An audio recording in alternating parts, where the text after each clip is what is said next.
ছাত্রছাত্রীরা, আশা করছি তোমরা ভালো আছো। তো এর আগের দিন আমরা যেটা করেছিলাম সেটা হচ্ছে আইসোমার নিয়ে আলোচনা করেছিলাম লাস্ট দুটো এপিসোডে। তো আইসোমার নিশ্চয়ই তোমরা ভালোভাবে প্র্যাকটিস করেছো আইসোমার কি। আজকে আমরা যেটা আলোচনা করব সেটাও খুব গুরুত্বপূর্ণ টপিক কোঅর্ডিনেশন কম্পাউন্ডের, সেটা হচ্ছে ভ্যালেন্স বন্ড থিওরি। আমরা এটা যেটা করব, আমরা ভ্যালেন্স বন্ড থিওরি দেখো, এই কথাটা তোমাদের কিন্তু ভ্যালেন্স বন্ড থিওরি, এই কথাটা কিন্তু তোমাদের একটু শোনা শোনা মনে হবে যে ভ্যালেন্স বন্ড থিওরি কথাটা কোথায় শুনেছো বলো তো। এটাকে হচ্ছে ভিভিটি ভ্যালেন্স বন্ড থিওরি বা ভিভিটি, এইটা আমরা শুনেছি আমাদের রাসায়নিক বন্ধন চ্যাপ্টারে আমরা পড়েছি। এবং রাসায়নিক বন্ধন চ্যাপ্টারে ভ্যালেন্স বন্ড থিওরি কোথায় পড়েছিলাম? ভ্যালেন্স বন্ড থিওরির মূল কথা হচ্ছে যে কক্ষকগুলির অভিলেপনের ফলে কোনো পারমাণবিক কক্ষকের অভিলেপনের ফলে কোনো অণু সৃষ্টি হয়, মানে সমযোজী বন্ধনের সৃষ্টি হয়, সেরকম আমরা পড়েছিলাম। এবং এখানে এই যে কোঅর্ডিনেশন কম্পাউন্ডের ক্ষেত্রে এখানেও কিন্তু ভিভিটি খাটবে, এবং ভিভিটি দ্বারা আমরা ওই কোঅর্ডিনেশন কম্পাউন্ডের স্ট্রাকচার কী হবে আমরা সেটা জানতে পারবো। কোঅর্ডিনেশন কম্পাউন্ডের কয়েকটা জিনিস আমরা জানতে পারবো ভিভিটির সাহায্যে, এবং কী কী জানতে পারবো সেটা একটু আমরা লিখে নিই, তারপর আমরা আস্তে আস্তে করে এটা পড়বো। এটা কিন্তু ভেরি মাচ ইম্পর্টেন্ট, তোমরা খুব ভালো করে পড়বে। তো ভিভিটির মাধ্যমে আমরা জানতে পারবো, আমরা কী কী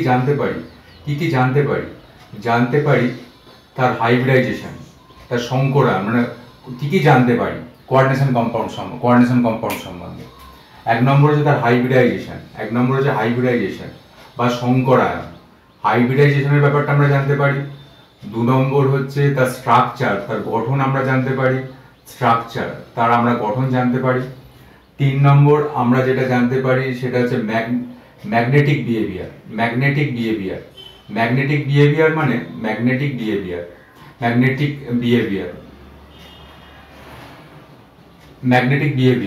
তো ম্যাগনেটিক প্রপার্টিস করো। ম্যাগনেটিক প্রপার্টিস মানে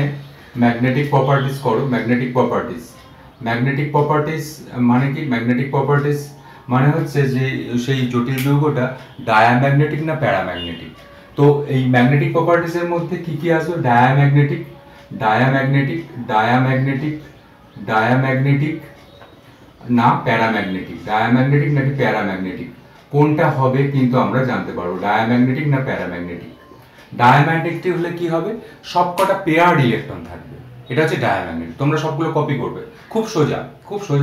আমি একদম সুন্দরভাবে এটা করিয়ে দেবো। ডায়াম্যাগনেটিক মানে হচ্ছে যাদের পেয়ার্ড ইলেকট্রন থাকবে, সবকটা ইলেকট্রন পেয়ার্ড মানে যুগ্ম, সবকটা ইলেকট্রন যদি পেয়ার্ড থাকে তাহলে তার চরিত্র হবে ডায়াম্যাগনেটিক। আর অ্যাটলিস্ট ওয়ান আনপেয়ার্ড ইলেকট্রন, যদি একটা আনপেয়ার্ড ইলেকট্রন থাকে, আনপেয়ার্ড ইলেকট্রন থাকলে আমরা অ্যাটলিস্ট ওয়ান আনপেয়ার্ড ইলেকট্রন থাকলে আমরা তাকে বলবো প্যারাম্যাগনেটিক। ঠিক আছে, এইটা আমরা জানতে পারবো চৌম্বক ভ্রামক। 4 নম্বর আমরা জানতে পারবো চৌম্বক ভ্রামক, ম্যাগনেটিক মোমেন্ট, চৌম্বক ভ্রামক। এবং চৌম্বক ভ্রামকের একটা আমাদের সূত্র আছে। সূত্রটা কি? চৌম্বক ভ্রামক mu is equal to under the root n into n+2। এখানে n কি? n হচ্ছে আনপেয়ার্ড ইলেকট্রন। এইগুলো তোমরা কপি করো, আমি সুন্দরভাবে এটা জানিয়ে দেবো যে কি হচ্ছে। চৌম্বক ভ্রামক n হচ্ছে আনপেয়ার্ড ইলেকট্রন, এখানে এটা হচ্ছে চৌম্বক ভ্রামকের সূত্র, এখানে n হচ্ছে আনপেয়ার্ড ইলেকট্রন যা পাবো সেখান থেকে আমরা বসিয়ে কিন্তু করে নেব। আর 5 নম্বর আমরা জানতে পারবো যে কালার কিনা, মানে হোয়াট ইজ কালার, মানে বর্ণযুক্ত কিনা সেই জটিল যৌগটা, এই জটিল যৌগটা বর্ণযুক্ত কিনা, যে বর্ণ আছে কিনা, এই ব্যাপারগুলো এই 5টা। তাছাড়াও আমরা জানতে পারি যে বর্ণযুক্ত কিনা। তাছাড়া আমরা স্পিন মাল্টিপ্লিসিটি বলে একটা কথা আছে, অর্থাৎ চৌম্বক ঘূর্ণন এরকম জাতীয়, তো সেটাও জানতে পারি। তো এইটা মূলত আমরা জানতে পারি ভ্যালেন্স বন্ড থিওরি থেকে, যে কোনো একটা জটিল যৌগের সংকরায়নের প্রকৃতি কী হবে। সংকরায়ন থেকে আমরা স্ট্রাকচার করে নিতে পারবো। তারপর আমরা ম্যাগনেটিক প্রপার্টিস আমরা জানতে পারবো, ম্যাগনেটিক প্রপার্টিসের মধ্যে ডায়াম্যাগনেটিক না প্যারাম্যাগনেটিক কোনটা হবে সেটা জানতে পারবো। আর চৌম্বক ভ্রামক কি, চৌম্বক ভ্রামক কত হবে, চৌম্বক ভ্রামকের মান কত সেটা আমরা জানতে পারবো, এবং বর্ণযুক্ত কিনা সেটা জানতে পারবো। বর্ণযুক্ত কখন হবে, অ্যাটলিস্ট ওয়ান আনপেয়ার্ড ইলেকট্রন যদি থাকে, আনপেয়ার্ড ইলেকট্রন থাকলে সেটা কিন্তু বর্ণযুক্ত হয়। আনপেয়ার্ড ইলেকট্রন যদি থাকলে বর্ণযুক্ত হবে, থাকলে কালার্ড, আনপেয়ার্ড ইলেকট্রন থাকলে কালার্ড হবে, এটা কিন্তু আর কালার্ড হবে, এই কথাটা তোমাদের কিন্তু জানতে হবে। এবার দেখো, এইবার আমরা লিগ্যান্ডের আরেক রকম শ্রেণীবিভাগ আমরা জানি, লিগ্যান্ডের শ্রেণীবিভাগ করবো, এবার তারপর আমরা এক্সাম্পলে চলে যাবো এবং আস্তে আস্তে করে সবকটা আমরা বুঝিয়ে দেবো। দেখো এইখানে তোমরা এই জিনিসগুলো জানতে পারি, এর সঙ্গে সঙ্গে তুমি এটা কপি করবে যে দু ধরনের লিগ্যান্ড আমরা কিন্তু এক্ষেত্রে ব্যবহার করব, মানে এই ভিভিটির ক্ষেত্রে। একটা হচ্ছে স্ট্রং ফিল্ড লিগ্যান্ড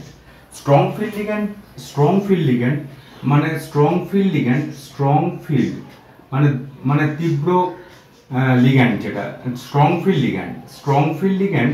এই স্ট্রং ফিল্ড লিগ্যান্ড, দু ধরনের লিগ্যান্ড আমরা ব্যবহার করবো এক্ষেত্রে। স্ট্রং ফিল্ড লিগ্যান্ড হচ্ছে সেই লিগ্যান্ড যারা ইলেকট্রন পেয়ারে সক্ষম, মানে যদি আনপেয়ার্ড ইলেকট্রন থাকে, মনে করো কোনো মেটালে এখানে তো আমরা বলেছি কি, এখানে তো লিগ্যান্ড মেটালের সঙ্গে একটা অসমযোজী বন্ধন গঠন করে, তাহলে মেটালের যদি কোনো আনপেয়ার্ড ইলেকট্রন থাকে, আনপেয়ার্ড মানে অযুগ্ম ইলেকট্রন যদি থাকে, তাহলে স্ট্রং ফিল্ড লিগ্যান্ড যদি আসে, তাহলে স্ট্রং ফিল্ড লিগ্যান্ড যদি তার সঙ্গে অসমযোজী বন্ধন করতে আসে, তাহলে মেটালের যে আনপেয়ার্ড ইলেকট্রনগুলোকে পেয়ার্ড করে দেবে এই স্ট্রং ফিল্ড লিগ্যান্ড। তাহলে তুমি এখানে স্ট্রং ফিল্ড লিগ্যান্ড সম্বন্ধে একটা কথা লিখবে, যে 1 নম্বর কথাটা লিখবে যে আনপেয়ার্ড ইলেকট্রনকে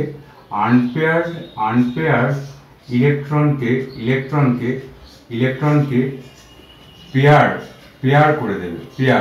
পেয়ার মানে জোর করে দেবে, আনপেয়ার ইলেকট্রন যেটা আছে তাকে পেয়ার করে দেবে, সেটা হচ্ছে স্ট্রং ফিল্ড লিগ্যান্ড। এবং এই আনপেয়ার্ড ইলেকট্রনকে পেয়ার করে দেবে, এইটা স্ট্রং ফিল্ড লিগ্যান্ড। আমাদের এখানে স্ট্রং ফিল্ড লিগ্যান্ড মূলত দুটো আছে। স্ট্রং ফিল্ড লিগ্যান্ড এক্সাম্পলটা মনে রাখবে, আমি সব আস্তে আস্তে করে করিয়ে দেবো। এক্সাম্পল স্ট্রং ফিল্ড লিগ্যান্ডের হচ্ছে CN, এটা হচ্ছে CN, এটা হচ্ছে strong field ligand. CN minus দিতে পারো, CN সায়ানাইড। আর কি কার্বনিল, CO, এটা হচ্ছে strong field ligand. CN minus CO, এটা হচ্ছে স্ট্রং ফিল্ড লিগ্যান্ড। এবং ammonia NH3, strong field ligand. CN minus cyanide, CO মানে কি, CO মানে হচ্ছে আমাদের যদি কার্বন মনোক্সাইডের যদি লিগ্যান্ড হিসেবে কাজ করে তাকে কি বলে, কার্বনিল। এবং অ্যামোনিয়া, এটা হচ্ছে স্ট্রং ফিল্ড লিগ্যান্ড। সব কিছু মানে তোমরা নোট করো, আমি যখন এটা করবো একদম খুব সোজা, মানে যখন ভ্যালেন্স বন্ড থিওরি করবো তখন দেখবে সবটাই সোজা হয়ে গেছে। তাহলে আনপেয়ার্ড ইলেকট্রনকে পেয়ার করে দেবে CN মাইনাস CO এবং NH3, হচ্ছে স্ট্রং ফিল্ড লিগ্যান্ড। আর উইক ফিল্ড লিগ্যান্ড কি, স্ট্রং ফিল্ড লিগ্যান্ড আর উইক ফিল্ড লিগ্যান্ড কি করবে, উইক ফিল্ড লিগ্যান্ড পেয়ার করতে পারবে না। আনপেয়ার্ড ইলেকট্রন যেমন অবস্থায় আছে তেমন অবস্থাতেই মেটালের আনপেয়ার্ড ইলেকট্রন যদি থাকে মেটালের, তাহলে যেমন অবস্থাতে আছে তেমন অবস্থায় ছেড়ে দেবে।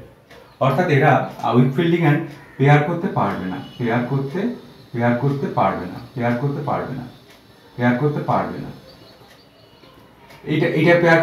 না, মানে ইলেকট্রন পেয়ার করতে পারবে না, এটা হচ্ছে উইক ফিল্ড লিগ্যান্ড। এবং এই স্ট্রং ফিল্ড লিগ্যান্ড এইগুলো বাদ দিয়ে বাদ বাকি যেগুলো লিগ্যান্ড হিসেবে কাজ হবে সেগুলো সবই উইক ফিল্ড লিগ্যান্ড। যেমন বিশেষ করে হ্যালোজেন F মাইনাস, তারপর Cl minus, Br minus, I minus, এগুলো সবই হচ্ছে উইক ফিল্ড লিগ্যান্ড।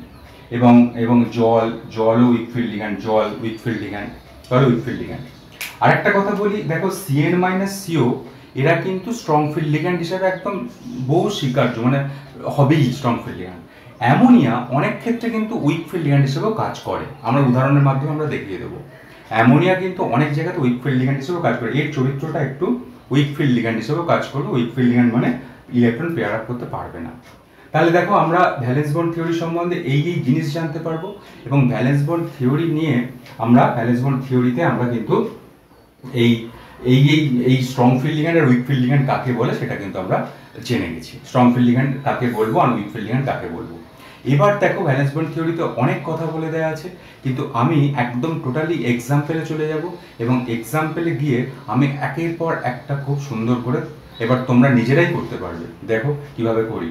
দেখো আমরা যেটা ভ্যালেন্স বন্ড থিওরি আমরা প্রয়োগ করব, একটা এক্সাম্পলে চলে যাই, ভ্যালেন্স বন্ড থিওরি প্রয়োগ করব, তার একটা এক্সাম্পলে চলে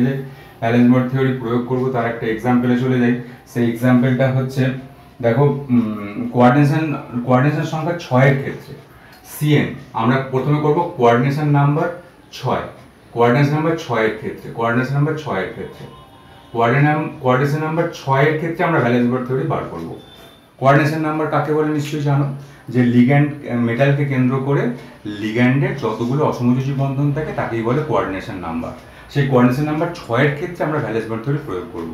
দেখো এখানে দু ধরনের হাইব্রিডাইজেশন হতে পারে, একটা হচ্ছে sp3d2, sp3d2, sp3d2 এই হাইব্রিডাইজেশন হতে পারে, বা এরকম হতে পারে dsp3 dsp3d sp3d2, এবং যেটা হতে পারে সেটা হচ্ছে sp3d2 এবং sp3d2 এবং d2sp3, এটাও হতে পারে d2sp3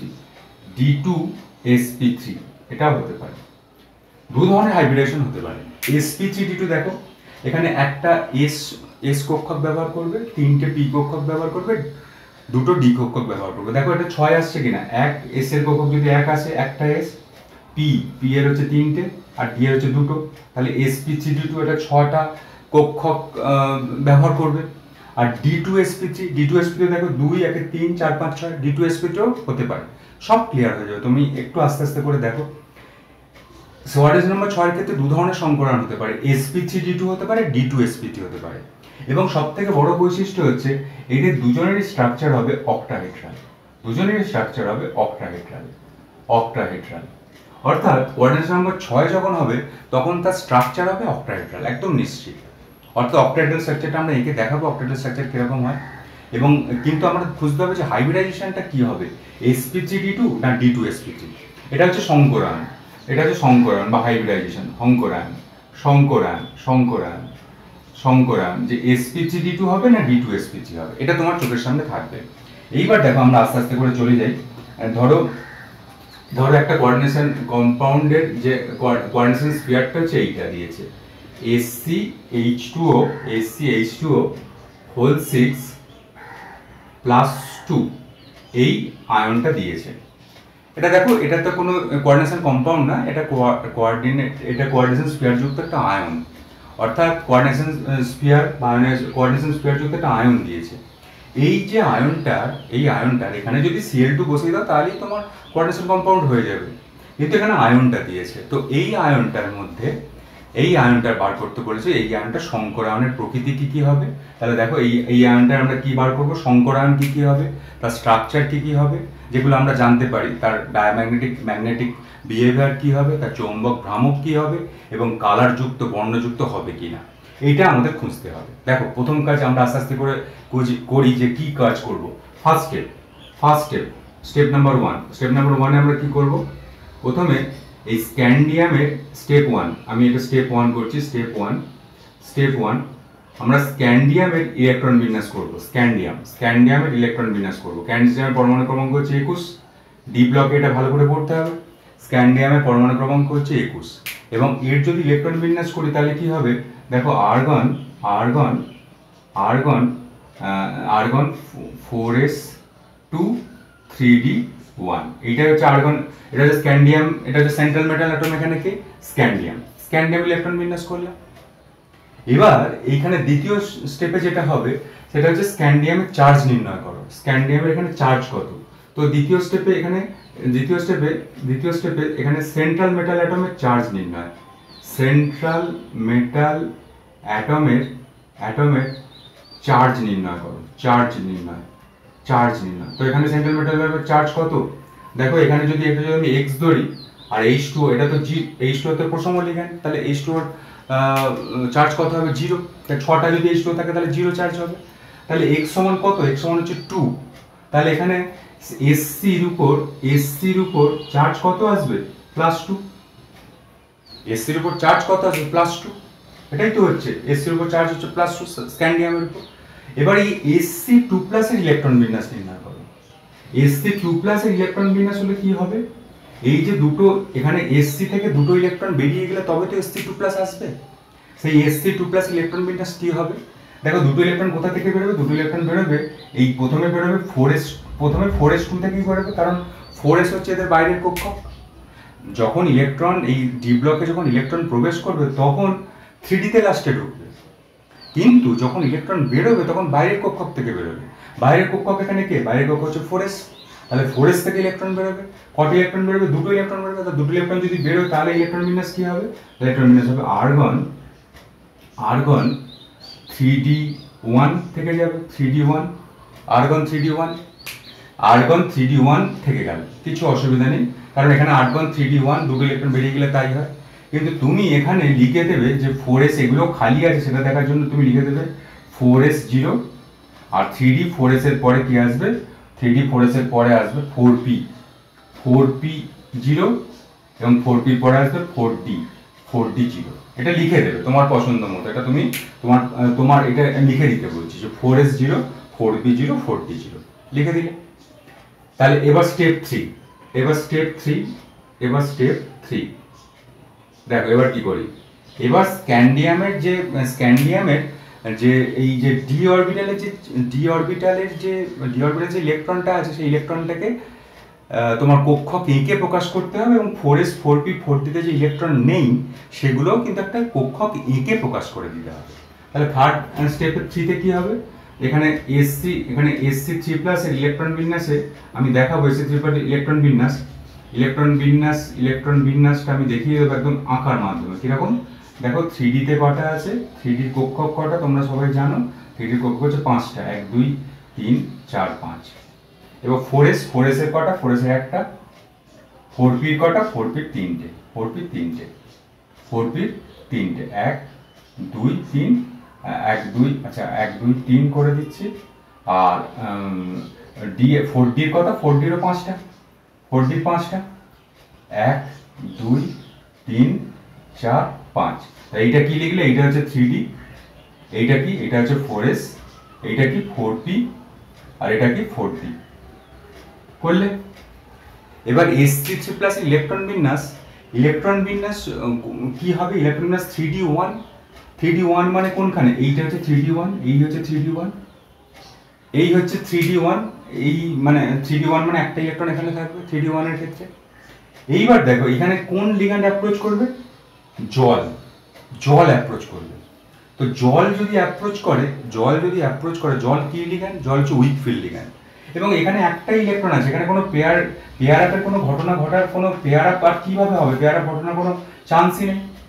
তো এখানে যখন লিগ্যান্ড উপস্থিত আসবে, লিগ্যান্ড যখন হবে তখন লিগ্যান্ড সবসময় দেখবে এই যখন কোয়াড্রেন্সি নাম্বার 6 এর ক্ষেত্রে এই দুটো ঘর থেকে লিগ্যান্ড তার পেয়ার কিন্তু দুটো তার ইলেকট্রন পেয়ার কিন্তু ডোনেট করতে শুরু করবে। এই লাস্ট দুটো ঘর থেকে কিন্তু ইলেকট্রন পেয়ার লিগ্যান্ড কিন্তু ডোনেট করবে। কারণ দেখো এখানে আমরা বলেছি D2sp3, D2 মানে এখানে D2sp3, এখানে D2 মানে দুটো D কক্ষক লাগানো যেতে পারে। বা যদি কোনো সময় যদি এটা ফিল আপও থাকে, এটার ক্ষেত্রে যদি ফিল আপও থাকে, তাহলে কিন্তু এখানে 4s থেকে দেখো sp3d2 মানে এখানে s এইটা লাগাবো, আমরা দেখিয়ে দেবো সবটাই, এখানে এইটা লাগাবো। সুতরাং আমরা কিন্তু লক্ষ্য থাকবে এই লাস্ট দুটো থেকে লিগ্যান্ডের ইলেকট্রন পেয়ারটাকে ফিল আপ করানো।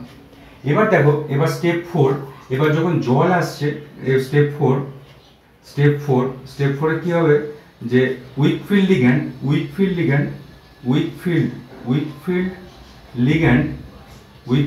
এখানে কে? উইক ফিল্ড লিগ্যান্ড জল। H2O এর উপস্থিতিতে SC এখানে 2+, SC2+ এর ইলেকট্রন বিন্যাস এটা কি হবে? দেখো তখন উইক ফিল্ড লিগ্যান্ড H2 এর উপস্থিতিতে SC2+ ইলেকট্রন বিন্যাস কি হবে? SC2+ ইলেকট্রন বিন্যাস হবে দেখো এইরকম। তো এখানে 5টা করে দাও, 1 2 3 4 5 করে দিলে এখানে একটা ইলেকট্রন আছে, আর এখানে 4s এ এখানে একটা করে দিলে 4s, এখানে 4p করে দিলে 4p, 1 2 3, আর 4d সঙ্গে সঙ্গে থাকলো 1 2 3 4 5। তাহলে এটা হচ্ছে 3d, এটা হচ্ছে 4s, এটা হচ্ছে 4p, আর এটা হচ্ছে 4p। এবার দেখো আমি বলেছিলাম যে এখানে H2O তো লিগ্যান্ড মানে কি? এখানে লোন পেয়ার দান করবে, H2O কটা আছে? 6টা H2O আছে, তাহলে 6টা লোন পেয়ার দান করবে এবং লাস্ট দুটো কক্ষক দেখবে, লাস্ট দুটো কক্ষক দিয়ে এখানে 3D লাস্ট দুটো কক্ষক খালি আছে কিনা। হ্যাঁ, লাস্ট দুটো কক্ষক খালি আছে, তাহলে এখানে এসে এখানে কিন্তু এরা ইলেকট্রন জোড় দান করবে, সেটাকে আমরা এরকম ভাবে দেখাবো ক্রস। এটা হচ্ছে কার? এটা H2O এর একটা ইলেকট্রন জোড় এখানে দান হলো, আর একটা ইলেকট্রন জোড় এখানে দান হলো, মোট 6টা ইলেকট্রন জোড় এখানে দান হবে 3টে, এটা 4 নম্বর, এটা 5 নম্বর, এটা 6 নম্বর ইলেকট্রন জোড় এখানে দান হলো। এবং এর ফলে আমরা কি হাইব্রিডেশন পেলাম? হাইব্রিডেশন পেলাম হচ্ছে দেখো এখানে হচ্ছে দেখো এখান থেকে পেলাম D2 আর এখানে কি একটা S আর এখানে কি D2 sp3। তাহলে এটা হাইব্রিডেশন কি পেলাম? এটা D2, D এর দুটো কক্ষক ব্যবহার করলো, S এর একটা কক্ষক ব্যবহার করলো, P এর তিনটে কক্ষক ব্যবহার করলো, তাহলে হাইব্রিডেশন কি হলো? D2 sp3। দেখো D2 sp3 আছে এবং D2 sp3 হলে স্ট্রাকচার কি হয়? D2 sp3 হলে স্ট্রাকচার হয় অক্টাহেড্রাল। অক্টাহেড্রাল স্ট্রাকচারটা কি রকম? অক্টাহেড্রাল স্ট্রাকচার হচ্ছে এই রকম, SC-টাকে এখানে দিয়ে অক্টাহেড্রাল স্ট্রাকচার মানে মানে এখানে তুমি করবে একটা স্কোয়ার প্ল্যানার স্ট্রাকচার, এবং স্কোয়ার প্ল্যানার স্ট্রাকচার একটা উপরে এবং একটা ছট নিচে, এবং এখানে সবগুলো H2O দিয়ে দাও, এখানে H2O, এখানে H2O, এখানে H2O, এখানে H2O, এখানে O দ্বারা ডোনেট হবে বলে ওটাকে এদিকে রাখতে হবে, OH2O, এখানে OH2O এরকম দিয়ে দাও, এবং এরা লোন পেয়ারটা ডোনেট করছে ESC কে, এবং এর স্ট্রাকচার হচ্ছে এইটা। দেখো তাহলে এটা থেকে দেখো আমরা কি পেলাম? এটাতে স্ট্রাকচার পেলাম D2sp, এটাতে হাইব্রিডেশন পেলাম D2sp3, এবং D2sp3 এর স্ট্রাকচার কি অক্টাহেড্রাল। এবার এটা যদি আমরা ডায়াম্যাগনেটিক না প্যারাম্যাগনেটিক দেখি, এটা দেখো একটা আনপেয়ার্ড ইলেকট্রন আছে, আনপেয়ার্ড ইলেকট্রন থাকলে কি হবে? এরা হচ্ছে প্যারাম্যাগনেটিক, আনপেয়ার্ড ইলেকট্রন থাকলে প্যারাম্যাগনেটিক, এর চরিত্র হচ্ছে প্যারাম্যাগনেটিক, এটা লিখে দেবো, এর চরিত্র হচ্ছে প্যারাম্যাগনেটিক। এবং এটা হচ্ছে এর ম্যাগনেটিক মোমেন্ট, চৌম্বক ভ্রামক কত? চৌম্বক ভ্রামক মিউ, এর মানটা কি বলেছিলাম? n+2, এবং n কত? n হচ্ছে আনপেয়ার্ড ইলেকট্রন, আনপেয়ার্ড ইলেকট্রন কত? 1, তাহলে এখানে কি হবে? 1 +2, তাহলে কি আসছে? 1 × 2 3 তাহলে কত হচ্ছে? √3। এটা হচ্ছে এর √3, এই হচ্ছে √3, এই হচ্ছে চৌম্বক ভ্রামক, এবং এটার একটা ইউনিট আছে BM, বোর ম্যাগনেটন, BM বা বোর ম্যাগনেটন। তো এইটাই হচ্ছে চৌম্বক ভ্রামক। এবং তোমাকে বলবে এই যে কম্পাউন্ডটা কালার্ড কিনা? Yes, coloured. At least 1 unpaired electron থাকলেই কালার্ড হবে। দেখো এখানে 1 আনপেয়ার্ড ইলেকট্রন আছে, তাহলে এটা হবে কালার্ড, এটা হবে কালার্ড, COLOURD। তাহলে দেখো আমরা সবগুলো ধর্ম করে নিলাম। এর হাইব্রিডেশন হচ্ছে D2sp3, এটা হচ্ছে চরিত্র হচ্ছে প্যারাম্যাগনেটিক। D2sp3 কেন হলো নিশ্চয়ই বুঝতে পারলে। এই দেখো এখান থেকে তুমি বলে দেবে D2sp3, এই এখান থেকে এই পর্যন্ত হচ্ছে D2sp3, তো হচ্ছে D এর দুটো কক্ষক, S এর একটা কক্ষক লাগছে, P এর তিনটে কক্ষক লাগছে, তাহলে D2sp3। তাহলে D2sp3 এবং প্যারাম্যাগনেটিক, অ্যাটলিস্ট 1 আনপেয়ার্ড ইলেকট্রন, তাহলে প্যারাম্যাগনেটিক, চৌম্বক ভ্রামক n+2, n এখানে কি আনপেয়ার্ড ইলেকট্রন, তাহলে n এর মান কত? 1, এবং এর ইউনিট হচ্ছে BM। এবং এটা কালার্ড কিনা? ইয়েস, কালার্ড, কারণ এখানে অ্যাটলিস্ট 1 আনপেয়ার্ড ইলেকট্রন আছে। যদি 1 আনপেয়ার্ড ইলেকট্রন থাকে তাহলেই কিন্তু প্যারাম্যাগনেটিক হলেই কিন্তু কালার্ড হবে। তাহলে দেখো এইটাই হচ্ছে এটা হচ্ছে মূল জায়গা। এবার এই জায়গাটাতে তোমাদের এবার সবগুলো করতে দেবে, তাহলেই হয়ে যাবে। দেখো আমরা আস্তে আস্তে করে করি, তোমাদের বইতে যেগুলো আছে সেগুলো আমরা করব। তারপরে দেখো আমরা যেটা করি, তারপরে আমরা করবো, দেখো এগুলো সবই একই জিনিস হবে, তোমরা নিশ্চয়ই এটা মুছেছো। আমি এবার সবটা লিখবো না, একটু তোমরা ডিটেলসে এবার তোমরা করবে আস্তে আস্তে করে। Zinc H2O whole 6, zinc H2O whole 6, zinc H2O whole 6 +2, এর বলেছে হাইব্রিডেশন বার করো, এই আয়নটা হাইব্রিডেশন বার করো, এর হচ্ছে তুমি হাইব্রিডেশন বার করে এর স্ট্রাকচার কীভাবে বার করো, কালার্ড হবে কিনা, ম্যাগনেটিক মোমেন্ট কত, সবগুলি বার করতে হবে। দেখো আস্তে আস্তে করে করি। জিঙ্কের ইলেকট্রন বিন্যাস, প্রথমে জিঙ্কের, আর এখানে জিঙ্ক আছে, জিঙ্কের ইলেকট্রন বিন্যাস কী হবে? Argon 3d10 4s2, argon 3d10 4s2, এটা হচ্ছে ইলেকট্রন বিন্যাস। ঠিক আছে, এবার দেখো জিঙ্ক, এখানে জিঙ্কের চার্জ কত? যেখানে জিঙ্ক আয়নের চার্জ কত? এখানে ইলেকট্রনের চার্জ +2ই হবে, কারণ এটা যদি x দিয়ে, এটা যদি 0 ধরি, তাহলে জিঙ্ক আয়নের চার্জ কি? +2 মানে কি? Zn 2+। তাহলে Zn2+ আয়নটা কিভাবে সৃষ্টি হয়েছে? এই দুটো ইলেকট্রন বেরিয়ে যাওয়ার ফলেই তো Zn2+ আয়ন সৃষ্টি হয়েছে। তো দুটো ইলেকট্রনকে বাইরে বার করে নাও। তাহলে কি হচ্ছে দেখো, তাহলে হচ্ছে আর্গন 3d10 এবার বলেছিলাম যে 4s0, তারপরে কি বলেছিলাম 4p0 আর 4d0, এরকম ভাবে লিখে দাও। ঠিক আছে, এবার দেখো, এবার আস্তে আস্তে করে করি। এবার এখানে Zn2+ এর ইলেকট্রন বিন্যাসকে আমি এঁকে ফেলি, Zn2+ এর ইলেকট্রন বিন্যাসকে এঁকে ফেলি, যে 3d10 এঁকে ফেলি। 1 2 3 4 5টা কক্ষক, 4s 4p, আমরা মুছবো না পরের বার থেকে, 4p আর 4d 4d 1টা 2টো 3টে 4টে 5টে। তাহলে এটা হচ্ছে 3d, এটা হচ্ছে 4s, এটা হচ্ছে 4p, এটা হচ্ছে 4d। আমরা সবগুলো এঁকে ফেলবো, কিন্তু ইলেকট্রন ফিল আপ হবে কোনটা? 3d10, 10টা ইলেকট্রন ফিল আপ হবে। 10টা ফিল আপ করো কিরম ভাবে, 1 2 3 4 5 6 7 8 9 10, 10টা ইলেকট্রন ফিল আপ, সবগুলো ফিল আপ হয়ে গেল, 10টা ইলেকট্রন সবগুলোতেই ফিল আপ হয়ে গেল। তারপরে দেখো এখানে যদি H2 অ্যাপ্রোচ করে, H2 যখন অ্যাপ্রোচ করবে Zn2+ মানে H2 এর উপস্থিতিতে, H2O লিগ্যান্ডের উপস্থিতিতে Zn2+ এর ইলেকট্রন বিন্যাস কি হবে? Zn2+ ইলেকট্রন বিন্যাস দেখো, এখানে যখন Zn2+ H2 যখন অ্যাপ্রোচ করবে, তখন আমি বলছিলাম লাস্ট দুটো ঘর দেখবে। লাস্ট দুটো ঘর কি খালি আছে? না, লাস্ট দুটো ঘর খালি নেই। লাস্ট দুটো ঘর তো খালি নেই।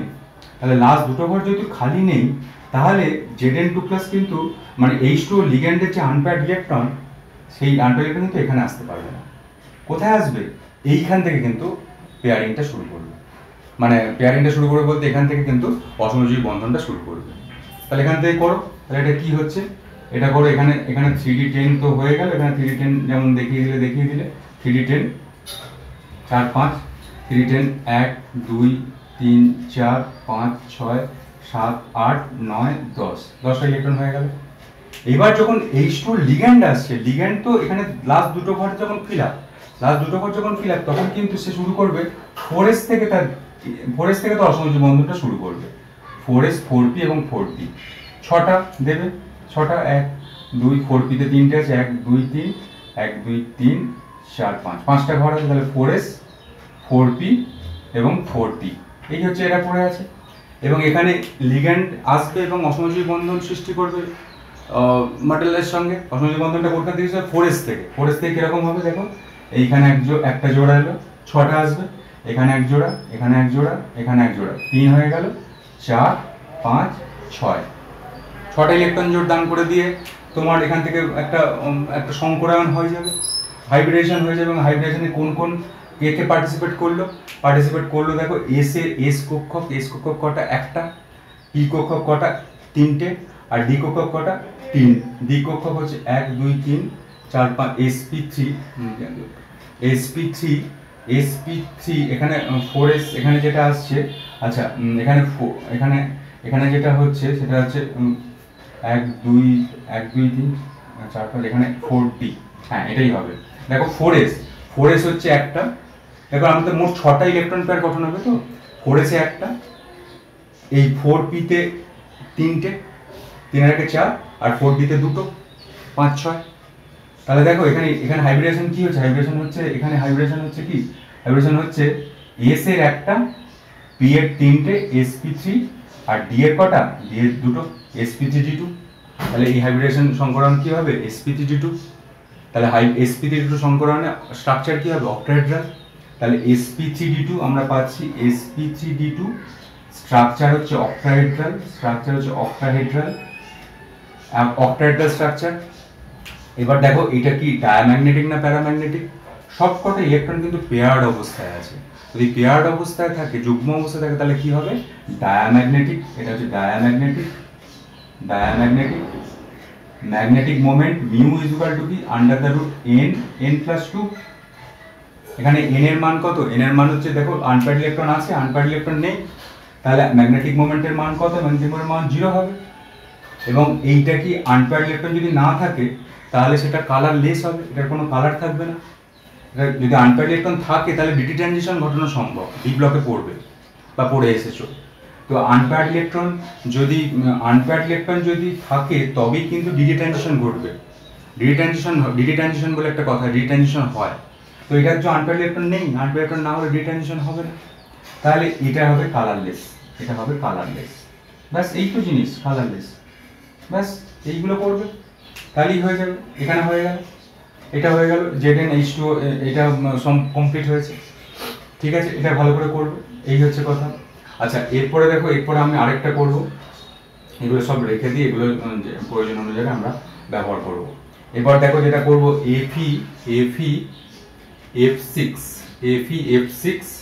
FeF6 2 minus, FeF6 2 minus.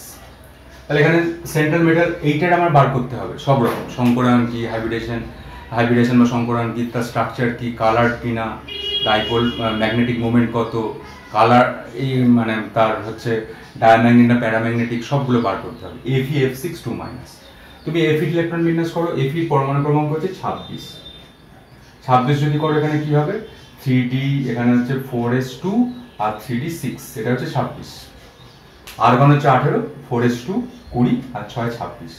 তাহলে এখানে দেখো, এখানে এফির জারণ সংখ্যা কত, এফির জারণ সংখ্যা এখানে হচ্ছে x, আর এখানে 6 মানে এখানে f মাইনাস মানে একটা করে, তাহলে -6। তাহলে x minus 6 is equal to 2, x minus 6 is equal to 2। তাহলে FeF6 3 মাইনাস, হ্যাঁ এখানে 3 মাইনাস আছে, এখানে 3 মাইনাস, তাহলে Fx minus 6 is equal to -3, কারণ এটার তো গোটাটার যোগফলই তো হবে এইটা -3। তাহলে দেখো, তাহলে x সমান কত হবে, x সমান হচ্ছে -3 প্লাস 6, তাহলে কত জারণ সংখ্যা, এই 6 - 3 মানে 3। তাহলে F এর জারণ সংখ্যা কত, F এর জারণ সংখ্যা হচ্ছে +3। তাহলে +3 অবস্থায় যখন F এর জারণ সংখ্যা হবে, তখন এদের ইলেকট্রন বিন্যাস কি হবে? দেখো এখানে 3d6 4s2 ছিল, 3d6 4s2 ছিল, 3d6 4s2। তাহলে দেখো এখানে প্রথম ইলেকট্রনটা কোথা থেকে বেরোবে, দুটো ইলেকট্রন এখান থেকে বেরোবে 4s2 থেকে, আর তৃতীয় ইলেকট্রনটা কত হবে, 3d থেকে বেরোবে। 3d থেকে যদি একটা ইলেকট্রন বেরিয়ে যায় তাহলে কত হবে, 3d5 4s0 4p0 4p0। এটা হচ্ছে Fe3 ইলেকট্রন বিন্যাস। এবং Fe3 প্লাস ইলেকট্রন বিন্যাস করো। এবার এখানে 5টা ইলেকট্রন, Fe3 প্লাসের 3d তে 5টা ইলেকট্রন আছে, আর কিছুগুলো আমি এখানে মুছে দিচ্ছি পুরোটা, তাহলে সুবিধা হবে। Fe3 প্লাস ইলেকট্রন বিন্যাসে 5টা ইলেকট্রন আছে, 1 2 3 4 5টা ইলেকট্রন, 5টা ইলেকট্রন আছে। 4s 4p 4d খালি থাকবে। এবার এখানে লিগ্যান্ড কে, লিগ্যান্ড হচ্ছে F6। এটা কি উইক ফিল্ড লিগ্যান্ড না strong field ligand? Week field ligand, কারণ এটা halogen, halogen week field ligand আছে, কোনো পেয়ার আপ করতে পারবে না, কোনো পেয়ারিং করতে পারবে না, যেমন আনপেয়ার থাকবে তেমনই থাকবে। এবার দেখো এইখানে F6 মানে F মাইনাস লিগ্যান্ডের উপস্থিতিতে Zn2, এখানে Fe3 প্লাসের ইলেকট্রন বিন্যাস, Fe3 প্লাসের ইলেকট্রন বিন্যাস কি হবে দেখো। এটার ক্ষেত্রে আমি মুছে দিচ্ছি, এটার ক্ষেত্রে মুছে দিচ্ছি, এবং এটা আমি মুছে দিচ্ছি দেখো।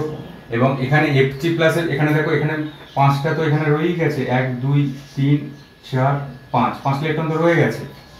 এবার F মাইনাস দেখবে যে প্লাস দুটো ঘর খালি আছে কিনা, এবং এর তো পেয়ার আপেরও ক্ষমতা নেই, পেয়ার করে দেওয়ারও ক্ষমতা নেই। না হলে অন্য যদি স্ট্রং ফিল্ড লিগ্যান্ড হতো, আমরা আলোচনা করবো এরপরে, তাহলে এগুলোকে এই দিকে সরিয়ে দিয়ে পেয়ার করে দিত, আনপেয়ারটাকে পেয়ার করে দিত। কিন্তু এর তো পেয়ারিং আপেরও ক্ষমতা নেই, কারণ এর তো উইক ফিল্ড লিগ্যান্ড। তাহলে এই লাস্ট দুটো ঘর যেহেতু খালি নেই, সুতরাং এ কোথা থেকে ইলেকট্রন জোর দেওয়ার চেষ্টা করবে, এস থেকে। কারণ এখানে এস এর একটা ইলেকট্রন জোর আসবে, এখানে একটা ইলেকট্রন জোর হলো, এখানে একটা ইলেকট্রন জোর হলো, এখানে একটা ইলেকট্রন জোর হলো, এখানে একটা জোর, মোট 4টে হলো, এটা একটা 5টা, এটা হচ্ছে 6টা ইলেকট্রন জোর দিয়ে দিল। এবং হাইব্রিডেশন কি হবে, হাইব্রিডেশন দেখো এখানে এস এর একটা ব্যবহার হলো, পি এর 3টে ব্যবহার হলো, ডি এর 2টো ব্যবহার হলো, sp3d2 হাইব্রিডাইজেশন হয়ে গেল, sp3d2 হাইব্রিডাইজেশন হয়ে গেল। এবং দেখো সব কোয়ার্ডিনেট নাম্বার 6 এর ক্ষেত্রে, দেখো কোয়ার্ডিনেট নাম্বার 6 মানে কি, লিগ্যান্ড সংখ্যা হচ্ছে 6, মানে 6টা অসমযোজী বন্ধন তৈরি করেছে। এবং তার স্ট্রাকচার sp3d2 হলে স্ট্রাকচার কি হবে, অক্টাহেড্রাল। সবগুলি স্ট্রাকচার হচ্ছে অক্টাহেড্রাল হবে। এবং অক্টাহেড্রাল স্ট্রাকচার তুমি বলে দিলেই হবে, আঁকতে আর হবে না, অক্টাহেড্রাল স্ট্রাকচার হবে। এবং এখানে কি হবে, এরা প্যারাম্যাগনেটিক না ডায়াম্যাগনেটিক, দেখো অনেকগুলো আনপেয়ার্ড ইলেকট্রন, তাহলে কি হবে, এটা হবে paramagnetic. At least one unpaired electron থাকলেই প্যারাম্যাগনেটিক হয়। এখানে তো দেখছি আমরা 5টা আনপেয়ার্ড ইলেকট্রন, তাহলে প্যারাম্যাগনেটিক। তাহলে দেখো এবার এখানে যে ম্যাগনেটিক মোমেন্টের n under the root n আর এন প্লাস 2, এখানে এন কত, এন হচ্ছে আনপেয়ার্ড ইলেকট্রন, আনপেয়ার্ড ইলেকট্রন সংখ্যা কত, 1 2 3 4 5, 5টা আনপেয়ার্ড ইলেকট্রন। তাহলে এখানে কি হবে, আন্ডার দ্য রুট 5, এন এর মান হচ্ছে 5, তাহলে এখানে কি আছে দেখো 35 বোর ম্যাগনেটাম, এটা 35, এটা মান, এটা চৌম্বক ভ্রামকের ফর্মুলা হচ্ছে এটা। এবার এটা কালারলেস না কালার, আনপেয়ার্ড ইলেকট্রন আছে, আনপেয়ার্ড ইলেকট্রন থাকলে কালার হবে, ডিটাইজেশন ঘটবে, তাহলে এইটা হবে কিন্তু কালারলেস কালার, এটা হচ্ছে কালার হবে। সুতরাং Fe(F6) এর হচ্ছে এই স্ট্রাকচার গোটাটাই আমি কিন্তু করে দিলাম। ভালো করে পড়বে, খুব সুন্দর করে এগুলো করবে। Fe(F6) 3- খুব ভালো করে করতে হবে। আচ্ছা, এরপরে দেখো উদাহরণ 4 এ আমরা যেটা করব সেটা হচ্ছে দেখো কোবাল্ট CO NH3 6 3+, এইটার বলেছে সব রকম হাইব্রিডেশন খুঁজতে হবে। কোবাল্টের পরমাণু ক্রমাঙ্ক কত, কোবাল্টের পরমাণু ক্রমাঙ্ক হচ্ছে 27, যদিও ইলেকট্রন বিন্যাস কি হবে 3d7 হবে, আর্গন 3d7 4s2, 27 হচ্ছে। এবং এখানে কোবাল্টের জারণ সংখ্যা কত হবে, এটা তো নিউট্রাল, NH তো নিউট্রাল, তাহলে কোবাল্টের জারণ সংখ্যা +3 হবে, কারণ এখানে যেটা আছে সেটাই তো তার জারণ সংখ্যা হবে। তাহলে কোবাল্ট হচ্ছে, এখানে কোবাল্ট কি আকারে থাকবে, কোবাল্ট +3 আকারে থাকবে, CO +3 আকারে থাকবে। +3 আকারে থাকলে ইলেকট্রন কোথা থেকে বেরোবে, দেখো 3টি ইলেকট্রন কোথা থেকে বেরোবে, 4s2 থেকে 2টো ইলেকট্রন বেরিয়ে যাবে বাইরের কক্ষ, আর 3d থেকে 1টি ইলেকট্রন বেরোবে, তাহলে 3d তে কত ইলেকট্রন হবে, 6টা ইলেকট্রন হবে। তাহলে 6টা ইলেকট্রন এখানে এলো, 6টা ইলেকট্রন মানে কি হলো, এইখানে একটা ইলেকট্রন, এখানে এই CO3+ এইরকম কিন্তু ইলেকট্রন বিন্যাস হলো, CO3+ ইলেকট্রন বিন্যাস কিন্তু এইরকম হলো, অর্থাৎ এখানে 5টা, এখানে একটা 6টা। এইবার দেখবে, এবার এখানে NH3 লিগ্যান্ড কিন্তু আসবে, NH3 লিগ্যান্ড আমি কি বলেছি, স্ট্রং ফিল্ড লিগ্যান্ড কি করবে, ইলেকট্রন পেয়ার আপ ঘটাতে সক্ষম। এখানে স্ট্রং ফিল্ড লিগ্যান্ড আসছে মানে কি, মানে কোনো একটা বড় রাজা গোত্রীয় কেউ একটা আসছে, তখন কি করবে, এরা সব হচ্ছে প্রজা, এরা কি করবে, এরা বলবে রাজা আসছে, রাজার জন্য ঘর ছেড়ে দিই। রাজা কোন ঘরটা খুঁজবে, রাজা দক্ষিণ দিকের সেই দুটো ঘর, যে ঘরে হাওয়া ভালো পাবে, আলো ভালো পাবে, সেই দিকে দুটো ঘর খুঁজবে। তাহলে দুটো ইলেকট্রনগুলো এই রাজা NH3 উপস্থিত, এটা স্ট্রং ফিল্ড লিগ্যান্ডের উপস্থিত, দুটো ইলেকট্রন কিন্তু এক্ষেত্রে পেয়ার, এখানে ইলেকট্রনটা এরকম ছিল, এই দুটো ইলেকট্রন কিন্তু পেয়ার আপ হয়ে যাবে, এই দুটো ঘরটাকে, এই ইলেকট্রনটা এখানে চলে আসবে, এর সঙ্গে পেয়ার হয়ে গেল, এই ইলেকট্রনটা এখানে চলে আসলো, এর সঙ্গে পেয়ার হয়ে গেল, আর এই দুটো ঘর খালি হয়ে গেল। বুঝতে পারলে, রাজা আসছে, স্ট্রং ফিল্ড লিগ্যান্ড, তো খালি হয়ে গেল। এবার দেখো, এবার এখানে কি হচ্ছে,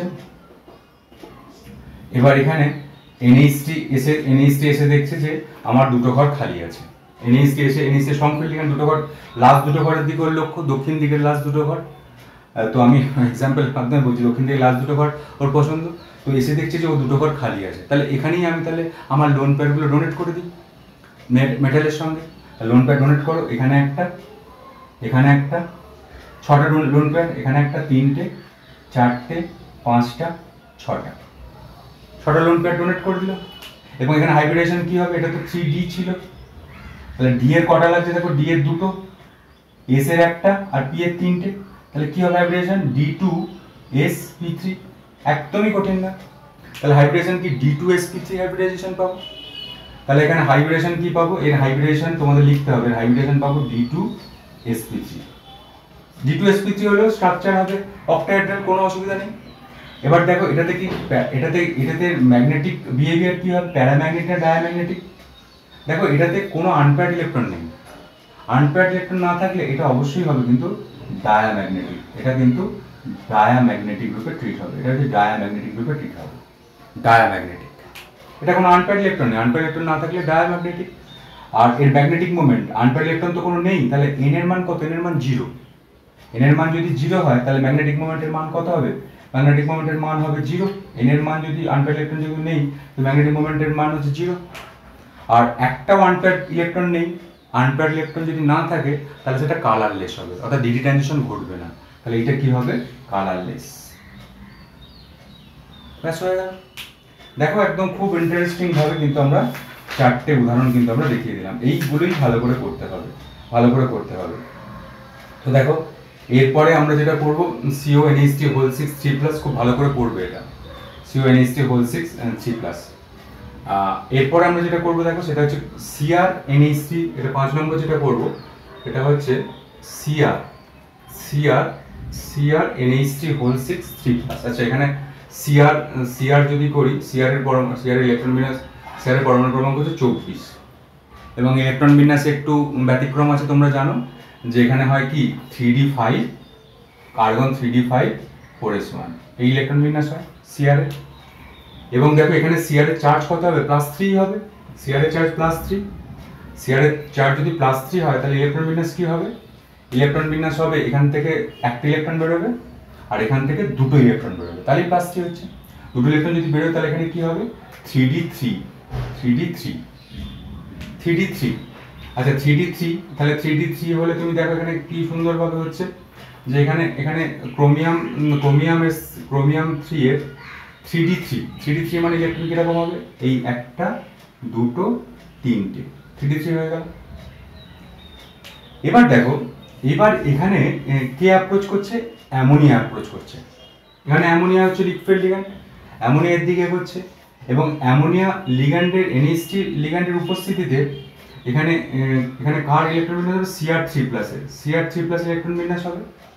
Cr3+ আগেরটা কোবাল্ট করে নেবে, আগেরটা এখানে Fe3+ ছিল, ওটা কিন্তু আগেরটার ক্ষেত্রে কিন্তু ওটা কোবাল্ট হয়ে যাবে, আগেরটার ক্ষেত্রে কোবাল্ট হয়ে যাবে। এখানে Cr3+টা আমি এটা আগেরটা চেঞ্জ করতে ভুলে গেছি, এখানে Fe3+ ছিল, আগেরটা কোবাল্ট করে দেবে, কোবাল্ট 3+। তাহলে NH3 লিগ্যান্ডের উপস্থিতি Cr3+ এর ইলেকট্রন বিন্যাস কি হবে দেখো। এইগুলো আগেরটা ছিল বলে আমি কেটে দিচ্ছি এটা, তাহলে তোমাদের বুঝতে সুবিধা হবে।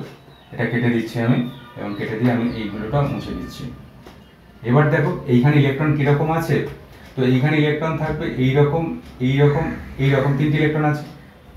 এবার দেখো অ্যামোনিয়া এক্ষেত্রে অ্যামোনিয়া কি করবে? অ্যামোনিয়া দেখবে লাস্ট দুটো ঘর খালি আছে কিনা। আমার লাস্ট দুটো ঘরের দিকেই তো লক্ষ্য, লাস্ট দুটো ঘর তো খালি আছে, লাস্ট দুটো ঘর তো খালি আছে সেহেতু আর এদের পেয়ার আপ করি আর লাভ কি আছে?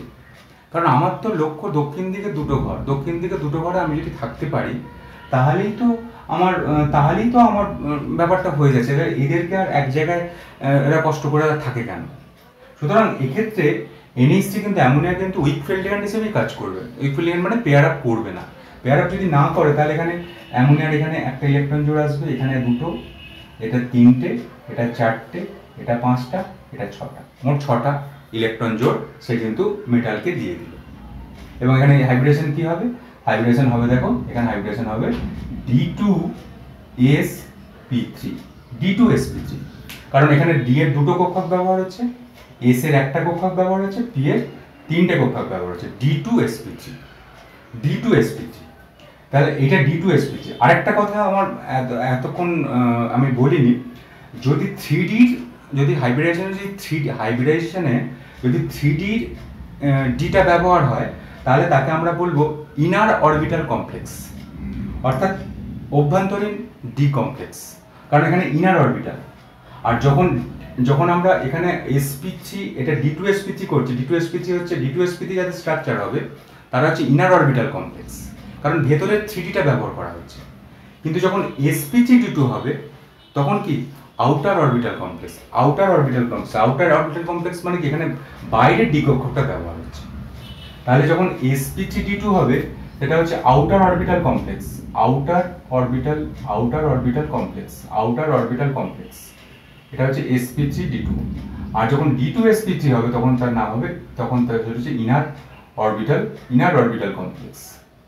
ইনার অরবিটাল কমপ্লেক্স কিন্তু হবে ইনার অরবিটাল কমপ্লেক্স, কারণ ইনার অরবিটাল কমপ্লেক্স মানে কি ভেতরের ডিটা ব্যবহার করছে, 3Dটা ব্যবহার করছে। আর এখানে যখন sp3d2 হচ্ছে এই ডিটা কি, এই ডিটা হচ্ছে 4D, সেই জন্য হচ্ছে আউটার অরবিটাল কমপ্লেক্স। এই কথাটা মনে রাখবে। এটার ক্ষেত্রে কি হলো D2, এটার ক্ষেত্রে কি হাইব্রিডেশন হলো D2sp3, ক্লিয়ার? এবং দেখো এটা স্ট্রাকচার কি হবে অক্টাহেড্রাল, এবং এটা কি ডায়াম্যাগনেটিক না প্যারাম্যাগনেটিক? প্যারাম্যাগনেটিক দেখো আনপেয়ার্ড ইলেকট্রন তো 3টে আছে, তাহলে এটা paramagnetic. At least 1 unpaired electron থাকলে প্যারাম্যাগনেটিক হবে, তাহলে এটা হচ্ছে প্যারাম্যাগনেটিক। এর মিউ এর মান কত? এর মিউ মানে কি? মিউ মানে হচ্ছে চৌম্বক ভ্রামকের মান কত? চৌম্বক ভ্রামকের মান হচ্ছে আনপেয়ার্ড ইলেকট্রন 3 আছে, তাহলে 3 ইন্টু 3+2 অর্থাৎ কত হচ্ছে? 5 3 5 15 √15 bm বোর ম্যাগনেটাম। আর এটা কি কালার না কালারলেস? এটা হচ্ছে কালার, বর্ণযুক্ত, কারণ আনপেয়ার্ড ইলেকট্রন 3টে আছে, অ্যাট লিস্ট 1 আনপেয়ার্ড ইলেকট্রন থাকলে কালার হয়, সুতরাং এটা হচ্ছে কালার। কালার, এটা হচ্ছে কালার।